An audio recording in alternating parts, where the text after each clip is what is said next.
Hello friends, आपल्या सर्वांची आवडती मालिका वचन दिले तू मला या मालिकेच्या आजच्या मंगळवार 17 मार्चच्या एपिसोडमध्ये एकानंतर एक जबरदस्त ट्विस्ट आले आहेत. मग नेमकं घडलंय तरी काय?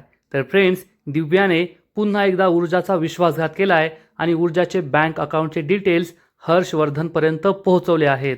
आणि मग हर्षवर्धनने ऊर्जाच्या बँक अकाउंटमध्ये पैसे टाकायला सुरुवात केली आहे. म्हणजे उद्या हर्षवर्धन कोर्टात हे सांगू शकतो की ऊर्जाने पैसे घेऊन लाच घेऊन ही केस लढायचं ठरवलंय. आणि म्हणजेच ऊर्जाची जी सनद आहे, तिची डिग्री आहे, ती रद्द होऊ शकते. याचा अर्थ हर्षवर्धनने खूप मोठा प्लॅन बनवलाय. आणि इकडे शौर्य मात्र ऊर्जा विरुद्ध झालाय. त्याला असं वाटतंय ऊर्जा त्याला जे काही सांगतेय की हर्षवर्धनमुळे तिच्या बाबांनी आत्महत्या केली, हे सगळं खोटं आहे. मग हे सगळं नेमकं घडलं तरी कसं, हे जाणून घेण्यासाठी हा व्हिडिओ शेवटपर्यंत नक्की पहा. फ्रेंड्स, आजच्या एपिसोडच्या सुरुवातीलाच ऊर्जा ही एका क्लायंटबरोबर असते आणि त्यांच्या दुकानाच्या कागदपत्रांबद्दल बोलत असते. तेवढ्यात शौर्य तेथे येतो. ऊर्जा शौर्यला विचारते, तुम्हाला इथे कशासाठी बोलवलंय? तर शौर्य म्हणतो, ऊर्जा, मला तुझ्याशी महत्त्वाचं बोलायचं आहे. ऊर्जा तर नॉर्मल असते, परंतु शौर्य खूप टेन्शनमध्ये असतो. ऊर्जा विचारते, काय झालंय? तर शौर्य तिला समजवण्याचा प्रयत्न करतो, मला तुला पहिल्या दिवसापासून हे सांगायचं आहे आणि आता मी तुला जे सांगणार आहे ते ऐकल्यावर तू रागावशील, चिडशील, माझ्याशी भांडशील, पण एक काम कर, मी जे काही सांगतोय ना ते शांतपणे ऐकून घे.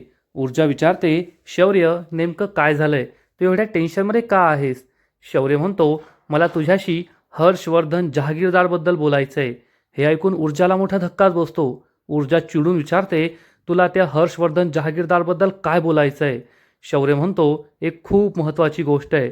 तर ऊर्जा म्हणते, मला त्या माणसाबद्दल काहीच ऐकून घ्यायचं नाहीये, त्या माणसाचं नावसुद्धा ऐकायची माझी इच्छा नाहीये. शौर्य विचारतो, पण का ऊर्जा, असं नेमकं काय झालंय?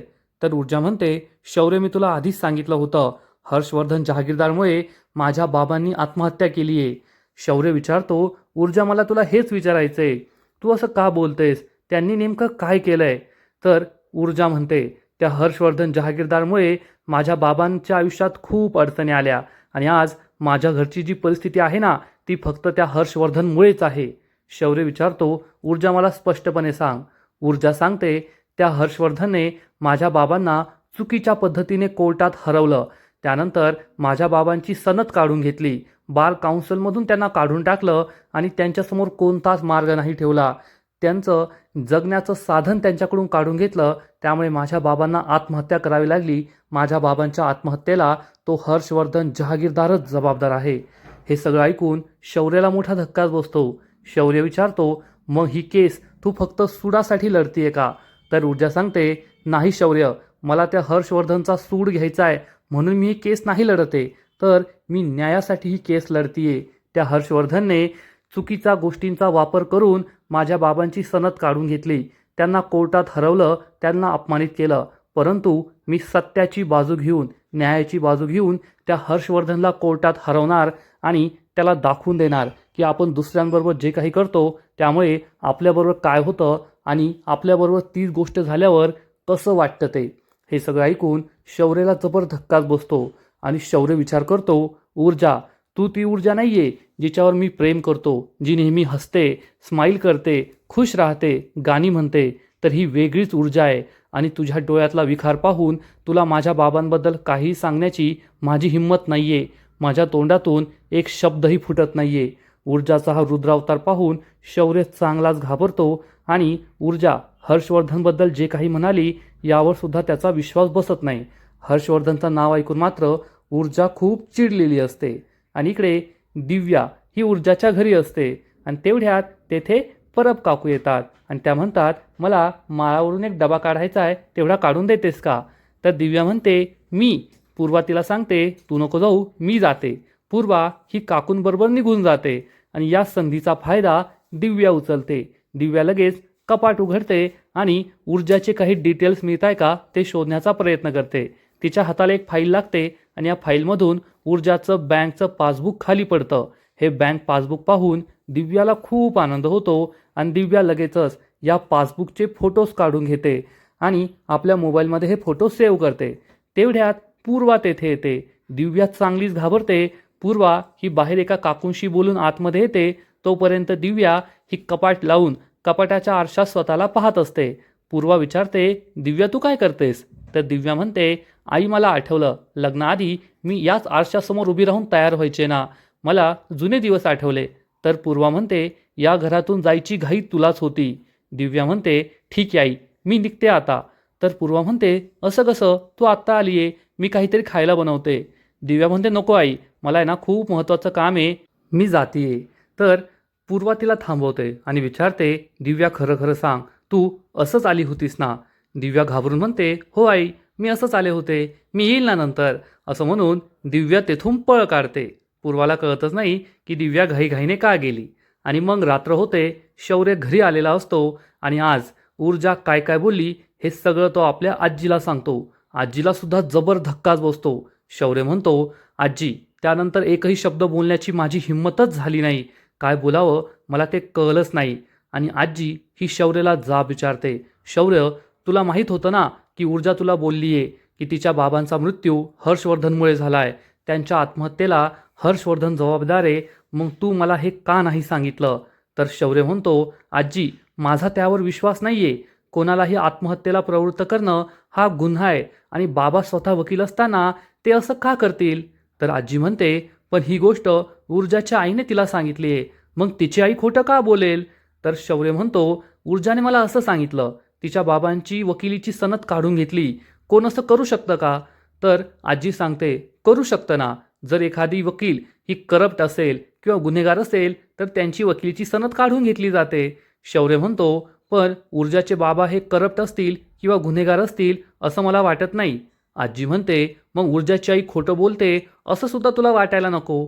शौर्य हा आजीला म्हणतो, आजी, बार काउन्सिलमध्ये तुझे अनेक लोक ओळखीचे असतील ना, त्यांच्याशी कॉन्टॅक्ट करून हे सगळं प्रकरण नेमकं आहे तरी काय हे तू शोधून काढशील का?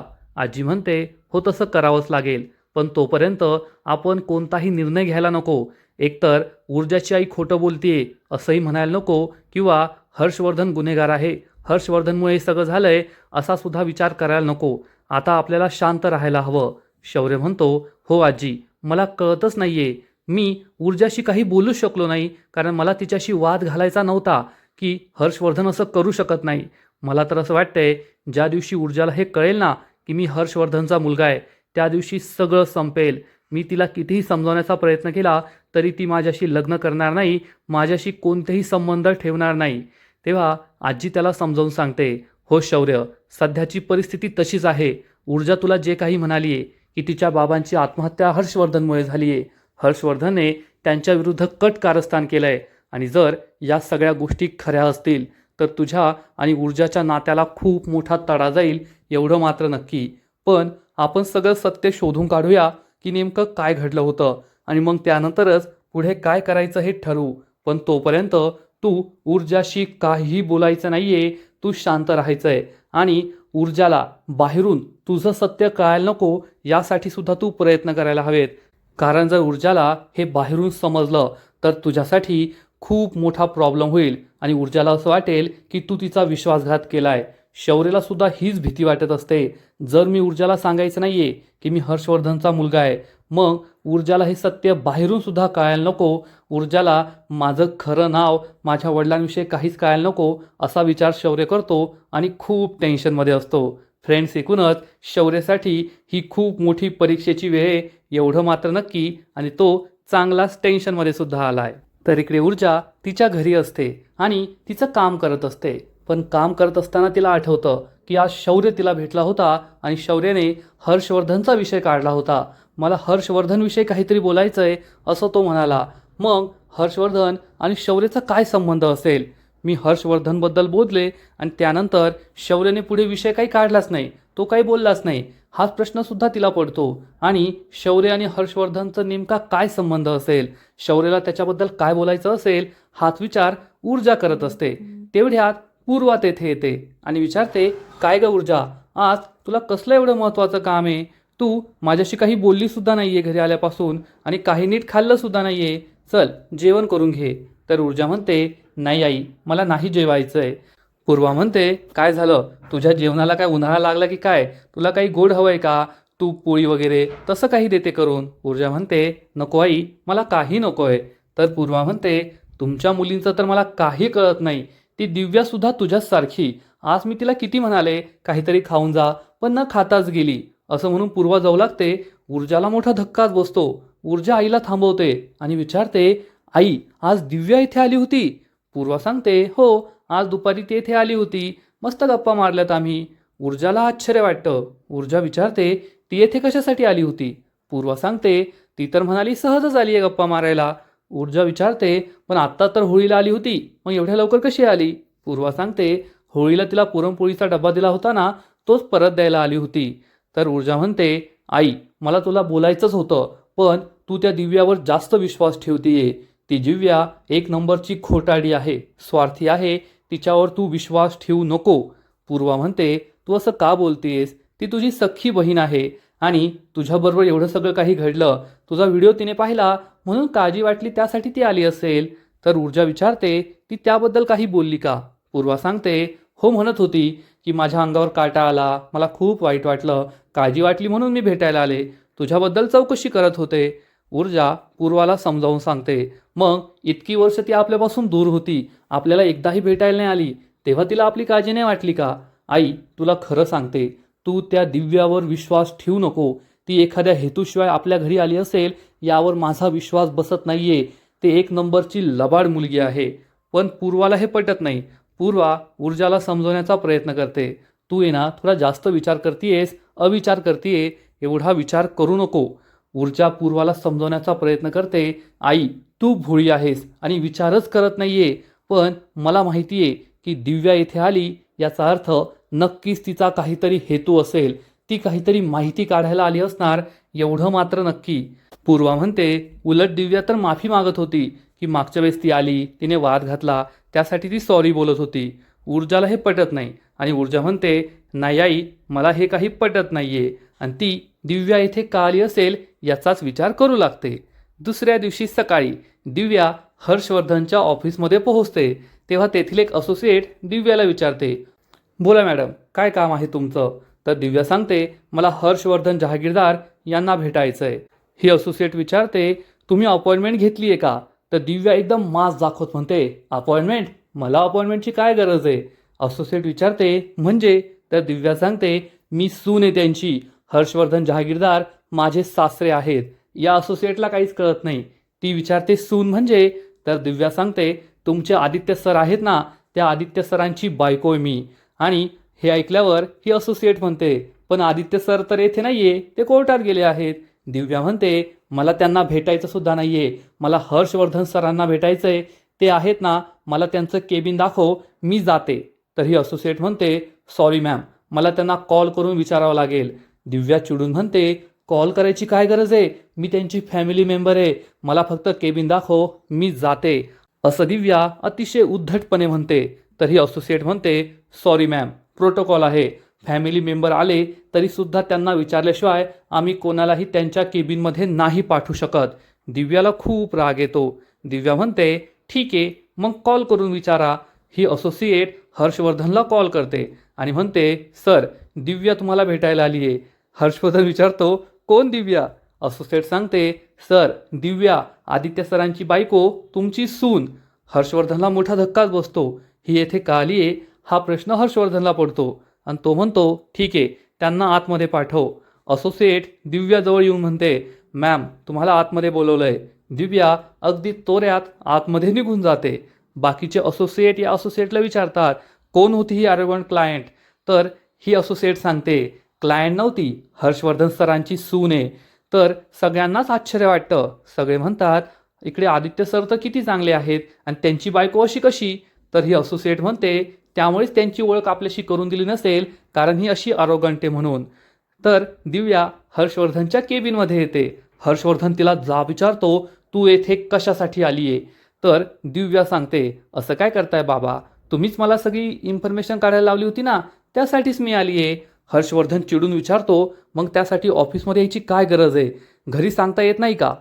तर दिव्या म्हणते बाबा, घरी कसं सांगणार, घरी तर आपली भेटच होत नाही आणि तुमच्या रूममध्ये नेहमी सासूबाई असतात, मग तुमच्याशी कसं बोलणार? त्यामुळे मला वाटलं तुमच्या ऑफिसशिवाय सगळ्यात सेफ जागा कोणतीच नाहीये. हर्षवर्धन चिडून म्हणतो, उलट ही सगळ्यात जास्त अनसेफ जागा आहे. येथे ऑफिसमध्ये सगळ्यांनी तुला पाहिलंय. माझी सून ऑफिसमध्ये का आली होती हा प्रश्न सगळ्यांच्या मनात आला असेल ना. दिव्या विचारते, बाबा मला कळतच नाहीये तुम्ही काय बोलताय.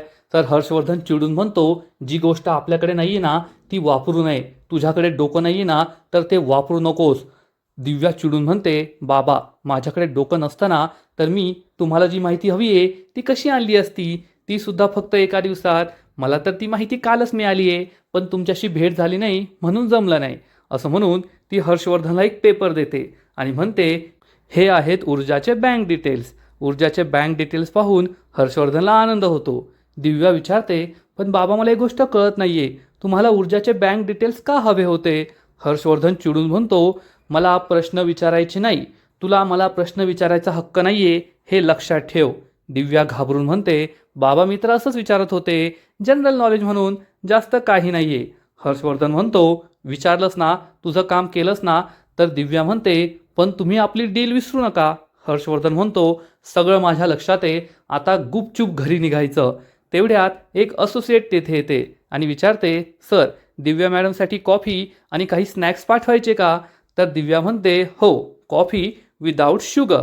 तेवढ्यात हर्षवर्धन म्हणतो, काही गरज नाहीये, दिव्या मॅडमला घरी जायचंय, त्यांना खूप अर्जंट काम आहे, त्यामुळे त्या काहीही घेणार नाहीये. दिव्याला मोठा धक्काच बसतो. असोसिएट तेथून निघून जाते आणि हर्षवर्धन हा दिव्याला म्हणतो, जा घरी. दिव्या चिडून म्हणते, मला माहीत नव्हतं जहागीरदार असोसिएटच्या ऑफिसमध्ये आल्यावर अशी रूड ट्रीटमेंट दिली जाते, इतकं वाईट वागलं जातं. हर्षवर्धन तिच्याकडे रागाने पाहतो तर दिव्या हसून म्हणते, बाय बाबा मी जातीये. असं म्हणून ती निघून जाते. हर्षवर्धन या बँक डिटेल्सकडे पाहतो आणि म्हणतो, ऊर्जा शिंदे मला तुझी खूप कीव येते. तुझी माणसंच तुझ्या विरोधात आहेत. पण हर्षवर्धनला हे माहीत नाहीये की हर्षवर्धनच्या घरातली 2 माणसं ही ऊर्जाच्या बरोबरीने आहेत, तिच्या बरोबर आहेत आणि ऊर्जाची बहीण तशी तिच्या विरोधातच होती. तर इकडे ऊर्जा ही इन्स्पेक्टर गुळगुत्तेला भेटायला आलेली असते आणि त्यांना आपली मुलगी, आपला सन्मान हे सोशल मीडिया पेज दाखवते. इन्स्पेक्टर गुळगुत्तेला खूप आनंद होतो आणि ते म्हणतात, अरे वा ऊर्जा शिंदे, मला तुमचा खूप अभिमान वाटतोय. तुमच्या सुपीक डोक्यातच अशी कल्पना येऊ शकते. तुम्हाला आता जनशक्ती किती महत्त्वाची असते हे समजलंय. तर ऊर्जा म्हणते, साहेब मी हे काही जनशक्तीसाठी नाही केलंय किंवा या केससाठी नाही केलंय. तर मला नेहमी असं वाटायचं, आपण समाजाचं काहीतरी देणं लागतो, आपण समाजासाठी काहीतरी करायला हवं, म्हणून हे सगळं मी केलंय. म्हणूनच मी ही नवीन चळवळ उभी केली आहे. तर गुळगुत्ते म्हणतो, तुम्ही ना खरंच खूप पुढे जाणार आहात. तुम्हाला खरं सांगू का, जेव्हा माझी आणि तुमची पहिली भेट झाली होती मला असं वाटलं होतं, हे तर नवखं वकील आहे, या वकिलाला काय जमायचं आहे, 1-2 वेळेस उत्साह दाखवील आणि त्यानंतर गप्प बसेल. पण माझी आता विचारसरणी बदलली आहे. खरंच तुम्ही हर्षवर्धनला हरवणार, ही केस जिंकणार, तुम्ही खूप मोठ्या वकील होणार, हे माझे शब्द लक्षात ठेवा. हे ऐकून ऊर्जाला खूप आनंद होतो आणि आजचा एपिसोड येथेच संपतो. फ्रेंड्स, वचन दिले तुम्हाला या मालिकेचा आजचा एपिसोड खरंच खूप भारी होता. एकीकडे ऊर्जा ही आपल्या बाबांसाठी, पद्माच्या न्यायासाठी लढतीये, तर दिव्या मात्र स्वतःला घरामध्ये चांगलं स्थान मिळावं, सगळ्यांनी इज्जत द्यावी म्हणून स्वतःच्याच बहिणीचा विश्वासघात करतीये आणि हर्षवर्धनची मदत करतीये. तिने हर्षवर्धनला ऊर्जाचे बँक अकाउंट डिटेल दिले आहेत आणि हर्षवर्धन ऊर्जाच्या बाबांबरोबर जे केलं तेच आता ऊर्जाबरोबर करणार आहे. मग नेमकं घडणार तरी काय. फ्रेंड्स, वचन दिले तुम्हाला या मालिकेचा आजचा एपिसोड तर भारी होता, परंतु पुढील एपिसोड आणखीन भारी असणारे, आणखीन मोठा ट्विस्ट येणारे. पुढील एपिसोडमध्ये आपण पाहू की ऊर्जासाठी पूर्वाकडे चक्क एक स्थळ येणार आणि हे स्थळ पूर्वाला खूप आवडेल. पूर्वा ऊर्जाचं लग्न लावून देण्याचं ठरवणार आणि इकडे हर्षवर्धन हा भजनला सांगेल की ऊर्जाच्या अकाउंटमध्ये पहिली इन्स्टॉलमेंट पाठव. म्हणजे हर्षवर्धन ऊर्जाच्या अकाउंटमध्ये पैसे पाठवतोय आणि तो या गोष्टीचा कोर्टात उपयोग करून घेणार. ऊर्जा ही केस स्वतःच्या फायद्यासाठी लढतीये, पैसे घेऊन लढतीये, तिने लाच खाल्लीये असं सिद्ध करण्याचा प्रयत्न हर्षवर्धन करणार. जे त्याने ऊर्जाच्या बाबांबरोबर केलं होतं तेच तो ऊर्जाबरोबर करण्याचं ठरवतोय. त्यामुळे या मालिकेत मोठा ट्विस्ट येणार आहे. आणि इकडे शौर्य हा ऊर्जाला भेटायला येईल आणि ऊर्जाला विचारेल, तुझ्यासाठी आपलं नातं किती महत्त्वाचं आहे. ऊर्जा म्हणेल, खूप महत्त्वाचं आहे. आणि मग शौर्य तिला एकानंतर एक प्रश्न विचारणार. तुझ्यासाठी आपलं नातं हे पैशांपेक्षा जास्त महत्त्वाचं आहे का? ऊर्जा म्हणेल हो. आणि मग त्यानंतर शौर्य तिला विचारेल, तुझ्यासाठी आपलं नातं तुझ्या या पद्माच्या केसपेक्षा सुद्धा जास्त महत्त्वाचं आहे का? हे ऐकून ऊर्जाला जबर धक्काच बसणार. कारण या दोन गोष्टींचा आपसात काहीच संबंध नाहीये. पद्माची केस कुठे आणि शौर्य आणि ऊर्जाचं नातं कुठे? त्यामुळे ती शौर्यला जाब विचारणार, तू असा प्रश्न का विचारला? आपल्या नात्याचा आणि पद्माच्या केसचा काय संबंध? मग शौर्य ऊर्जाला हे सांगेल का की तू ज्या व्यक्तीविरुद्ध केस लढतीये विक्रांत विरुद्ध, तो माझ्या बहिणीचा होणारा नवरा आहे. जो वकील तुझ्यासमोर उभा आहे तो माझा बाप आहे. हे तर काही शौर्य सांगू शकणार नाही. म्हणजेच या मालिकेत आता खूप सारे ट्विस्ट येणे बाकी आहे. तर फ्रेंड्स, तुम्हाला सुद्धा वचन दिले तू मला ही मालिका आवडते का? नक्कीच कमेंट करून सांगा. आणि या मालिकेचे असेच नवीन नवीन एपिसोड, नवीन नवीन अपडेट सर्वात आधी पाहण्यासाठी व्हिडिओला लाईक करा, शेअर करा, चॅनलला सबस्क्राईब करून बेल आयकॉनवर क्लिक करा. म्हणजे या मालिकेचे नवीन नवीन एपिसोड तुम्हाला सर्वात आधी पाहायला मिळतील. खूप खूप खूप धन्यवाद.